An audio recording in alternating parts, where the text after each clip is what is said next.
Ramadan. Assalamualaikum warahmatullahi wabarakatuh. Bismillah, alhamdulillah, wassalatu wassalamu ala rasulillah wa ala alihi wa sahbihi wa man wala wa la hawla wa la quwata illa billah, amma ba'du. Para pemirsa dan pendengar Radio Rasika dimanapun Anda berada, semoga dalam keadaan sehat walafiat lahir maupun batin, sehingga bisa melaksanakan ibadah di bulan suci Ramadan, baik ibadah yang fardu maupun ibadah yang sunnah. Pemirsa dan pendengar Radio Rasika yang dirahmati oleh Allah, pada kesempatan kali ini saya akan sedikit membahas tentang tafsir dari surah Al-Baqarah ayat 183 yang berbunyi, A'udzubillahi minasyaitonirrajim, Bismillahirrahmanirrahim. Ya ayyuhalladzina amanu kutiba alaikumus syamu kama kutiba alal ladzina min qablikum la'allakum tattaqun. Ayat ini tentu tidak asing di telinga kita.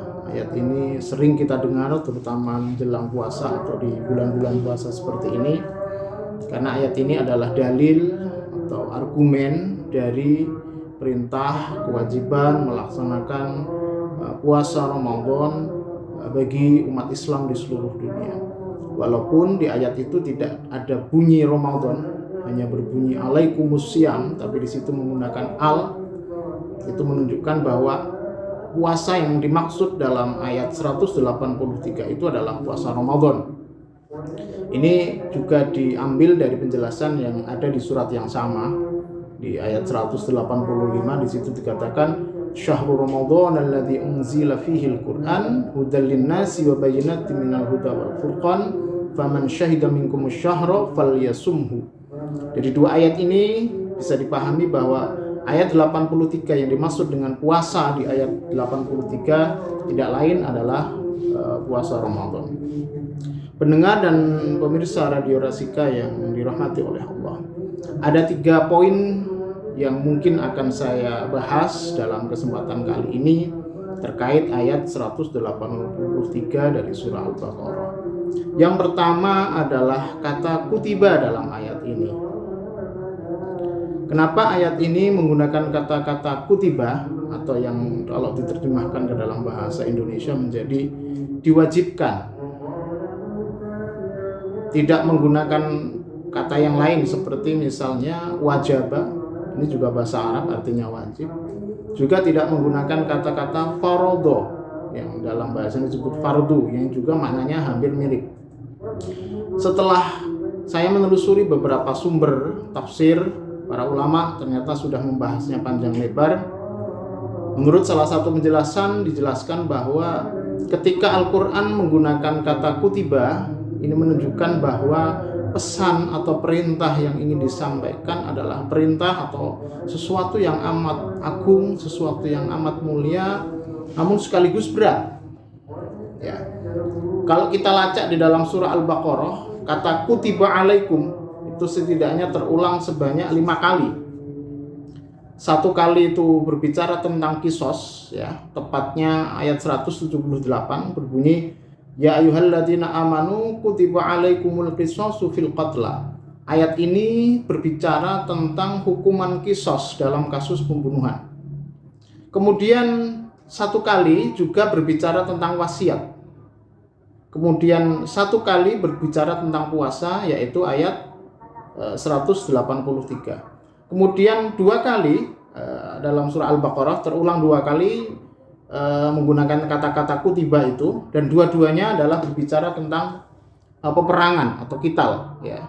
Yang ayat 216 itu berbunyi kutiba alaikumul qitalu wa huwa kurhul lakum.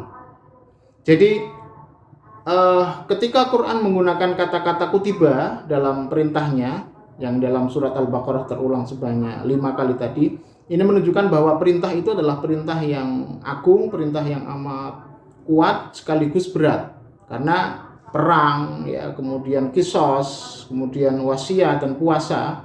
Ini kalau melihat pola yang ada dalam surah Al-Baqarah ini, berarti polanya adalah menunjukkan sesuatu yang amat berat, karena memang tujuan puasa adalah melatih kesabaran dan meningkatkan keimanan, sebagaimana nanti akan kita bahas setelah ini. Jadi Quran menggunakan kata kutiba di dalam surat Al-Baqarah ayat 83 ini menunjukkan bahwa puasa adalah ibadah yang berat karena mengekang hawa nafsu. Nanti kaitannya dengan sabar. Yang kedua adalah kalimat yang berbunyi ya ayyuhalladzina amanu. Ya, kita tahu ya atau huruf nida itu adalah huruf panggilan ya untuk memanggil dalam bahasa Arab. Tapi yang dipanggil di sini adalah alladzina amanu, orang-orang beriman. Berdasarkan penjelasan para ulama, ayat ini sangat unik ya karena yang memanggil kita umat mukmin, umat Islam secara langsung adalah Allah. Jadi Allah memanggil langsung kepada kita untuk dalam hal perintah puasa.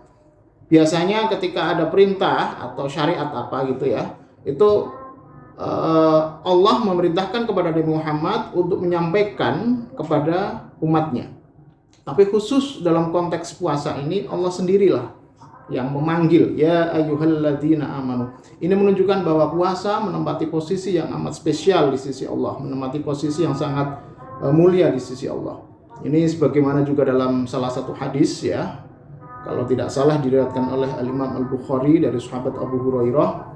Di situ dikatakan kullu amali bani adama, ini hadis qudsi ya, kullu amali bani adama lahu illa shaum, bahwa semua amal ibadah anak Adam itu, anak keturunan Adam itu dia tahu atau untuk dia semuanya sudah ada informasinya, illa shaum, kecuali puasa. Kenapa kata Allah fa innahu li wa ana ajzi bihi, puasa itu urusanku, wa ana ajzi bihi, dan aku yang akan membalasnya. Para ulama kemudian menjelaskan apa yang dimaksud dengan puasa adalah kepunyaanku, bahwa yang dimaksud dengan kalimat itu bahwa Allah sendiri yang mengetahui ya kadar pahala yang sudah disiapkan dan ukuran pahala atau kebaikan yang akan diberikan bagi orang-orang yang berpuasa, dan yang tahu hanya Allah. Itu terkait dari makna fa innahu li wa ana ajzi bihi. Jadi poin yang kedua yang ingin saya tegaskan bahwa puasa adalah ibadah yang spesial karena itu diperintahkan langsung oleh Allah, panggilannya langsung kepada kita sebagai umat manusia, umat Islam. Kemudian yang ketiga yang ingin saya sampaikan adalah dari penghujung di ayat ini yang berbunyi la'allakum tattaqun. Kalau kita runut dari awal, makna dari ayat 183 ini adalah ya ayyuhalladzina amanu, wahai orang-orang yang beriman, kutiba, diwajibkan, alaikumusyamu, atas kalian berpuasa, kama kutiba alal ladzina min qablikum, sebagaimana puasa itu diwajibkan atas umat-umat sebelum kamu, la'allakum tattaqun, agar kalian menjadi orang yang bertakwa. Poin yang ingin saya sampaikan adalah bahwa puasa adalah salah satu cara untuk meningkatkan ketakwaan umat Islam. Jadi kalau di awal ayat disebut tentang keimanan, di pertengahan ayat disebut tentang puasa, maka di penghujung ayat ditutup dengan la'allakum tattaqun. Intinya adalah agar ketakwaan seseorang semakin kuat, dia harus berpuasa. Iman saja tidak cukup, iman harus digandengkan dengan ketakwaan. Salah satu untuk menuju kepada ketakwaan yang sempurna adalah dengan melaksanakan ibadah puasa Ramadan yang telah diwajibkan oleh Allah Subhanahu wa taala kepada kita seluruh umat Islam di seluruh dunia. Akhiran, sekian dari saya, wallahul muwaffiq ila aqwamit thariq. Wassalamualaikum warahmatullahi wabarakatuh.